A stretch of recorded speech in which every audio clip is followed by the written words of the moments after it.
دوستو، محبتیں کرنا، پیار کرنا، جذبات کا اظہار کرنا، شوق پیدا کرنا، وارفت کی ابھی میں آیا ہوں نا تو مجھے ہمارے سیالوی صاحب کے والد صاحب کہہ رہے تھے میرے بچے بڑے شوق سے امام علی مقام کی محفل سجاتے ہیں،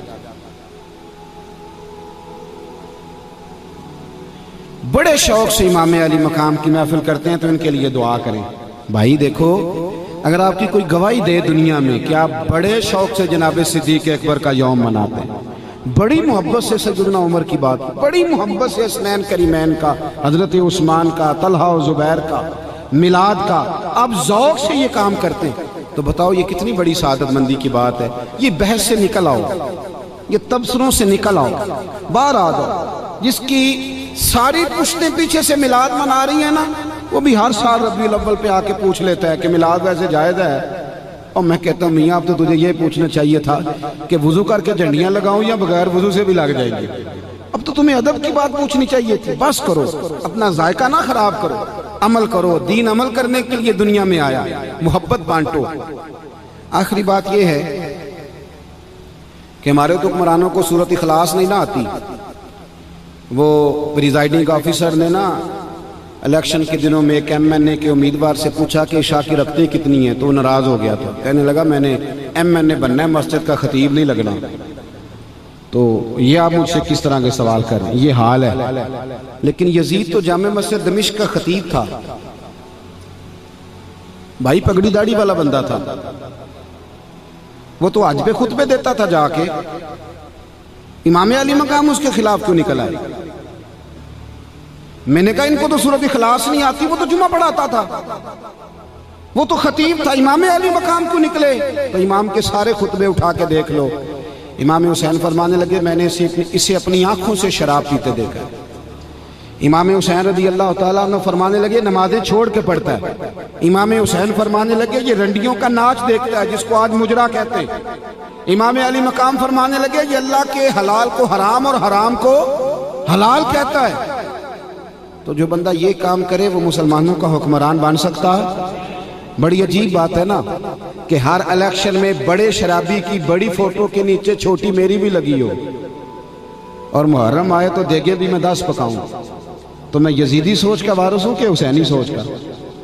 میری بات کو سمجھو بھائی، امام علی مقام نے خاندان سارا قربان کرا دیا کہ رنڈیوں کا ناچ دیکھنے والا ہمیں قبول ہے، اور جس کے اپنے موبائل میں سارا گاند ہو، جو خود لڑکیوں کے کالج اور سکول کے سامنے کھڑا ہوتا ہو، جس کی اپنی نظر ناپاک ہو، وہ کس منہ سے کہتا ہے کہ امام حسین کا دن مناؤں گا؟ رزق حلال اور نظر پاک ہو تو پھر بندہ حسینی فکر کا وارث ہوتا ہے۔ اور اگر تو سارا گاندھ رات کو دیکھتا ہے، بے حیائی، فحاشی اور عریانی کرتا ہے، تو پھر جناب علی اکبر کا ہاتھ ہوگا اور تیرا میرا گریبان ہوگا۔ پھر حضرت علی اصغر اللہ کی عدالت میں ہمارے خلاف مقدمہ کریں، ہم پرموٹ کریں یزیدی سوچوں کو، بے حیائی کو، فحاشی کو، عریانی کو۔ امام علی مقام نے نا 9-10 محرم کی درمیانی رات ابن سعد نے آ کے کہا کہ 2 ہی باتیں، یا آپ یزید کے ہاتھ پہ بیعت کریں یا جنگ کریں، 2 ہی باتیں۔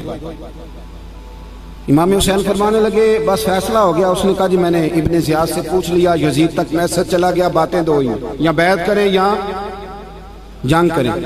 تو امام حسین فرمانے لگے مجھے 1 رات کی مہلت دے دو، صبح بات کروں گا۔ حضرت عباس حاضر خدمت ہوئے، عرض کرنے لگے بھائی جان سمجھ نہیں آئی، مجھے پتہ ہے کہ فیصلہ آپ کا وہی ہے جو صبح ہونا ہے، فیصلہ اب بھی وہی ہے اور صبح بھی وہی ہے، بیعت آپ نے شرابی کی کرنی کوئی نہیں۔ پتہ ہے ہمارے حکمران بھی اس طرح کے مذہب چاہتے ہیں اس طرح کا دبئی میں ہے، مسجد بھی بہت بڑی اور 3 کلومیٹر پہ شراب خانہ بھی بڑا، جس کا دل کرے ادھر جائے، جس کا دل کرے۔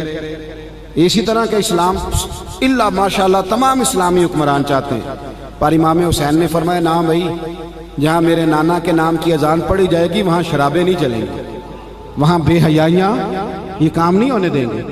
کہا جناب فیصلہ آپ کا وہی ہے، آپ نے اس کی بیعت تو کرنی نہیں، تو جنگ ہی ہونی ہے، تو حضور آپ نے رات کی مہلت مانگ لیا تو یزیدی کیا سوچیں گے کہ امام نے مہلت مانگ لی؟ توجہ ہے میری بات پر؟ ختم کر رہا ہوں، سبق دے رہا ہوں، ریزلٹ بیان کر رہا ہوں۔ آپ نے کیوں مہلت مانگی؟ تو امام حسین فرمانے لگے عباس تیرا کیا خیال ہے؟ میں نے سوچنے کے لیے مہلت مانگی ہے۔ کہا بھائی جان پھر بتائیں۔ تو میرے امام کا یہ جملہ کبھی نہ بھولنا۔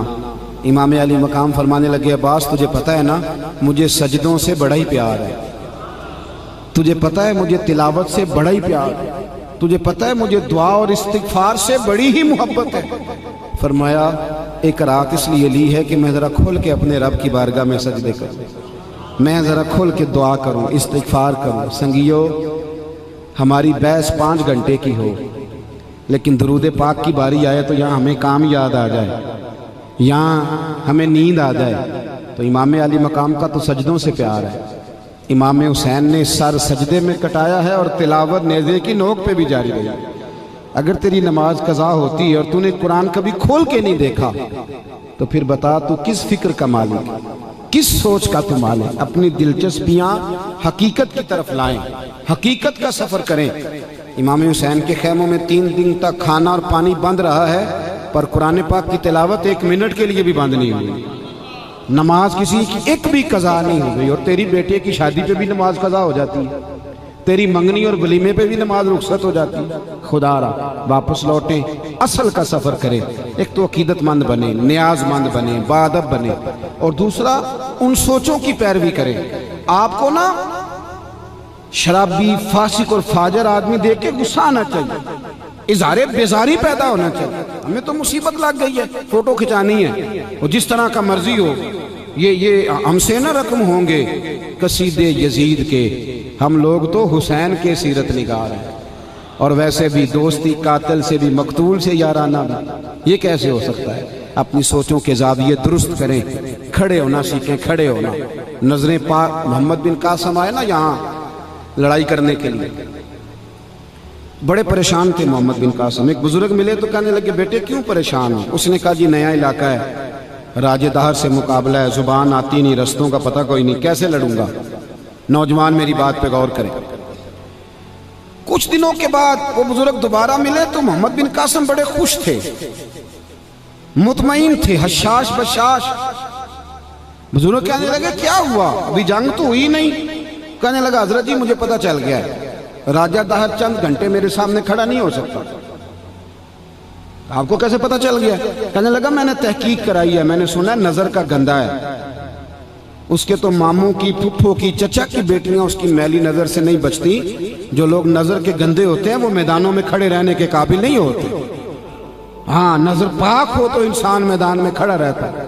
تو میرا مقابلہ نہیں کر سکتا۔ حسینی وہ ہوتا ہے جس کی نظر میں صفائی ہوتی ہے، بات میں صداقت ہوتی ہے، جس سے میدان میں ٹھہرنا آتا ہے، جو سویرے بات اور کرے، دوپہر کو اور کرے، شام کو اور کرے۔ اس کا امام علی مقام کی سوچ سے کیا واسطہ؟ ذرا کھڑا ہونا سیکھے، کھڑا ہونا۔ ہوا کا رخ دیکھ کے فیصلے نہ بدلا کرو، بلکہ فیصلے اس طرح آپ کے فیصلوں سے دنیا بدل جائے۔ انقلابی وہ لوگ ہوتے ہیں جو بدل دیتے ہیں دنیا کو۔ انسان کو بیدار تو ہو لینے دو، ہر شخص پکارے گا ہمارے ہیں حسین۔ جیسا کہ میں نے شروع میں عرض کیا تھا کہ محفلیں کسی شخص سے منسوب نہیں، یہ اللہ رسول کے نام کی۔ میں آیا، اپنی حاضری دی، بعد میں لوگ آئیں گے، اس سے پہلے بھی لوگ آتے رہے، تو محافل سرکار کی محافل سمجھ کے آپ سنا کریں۔ ابھی انشاءاللہ نعت ہوگی، حضرت صاحب زادہ صاحب علمی فکری بات کریں گے۔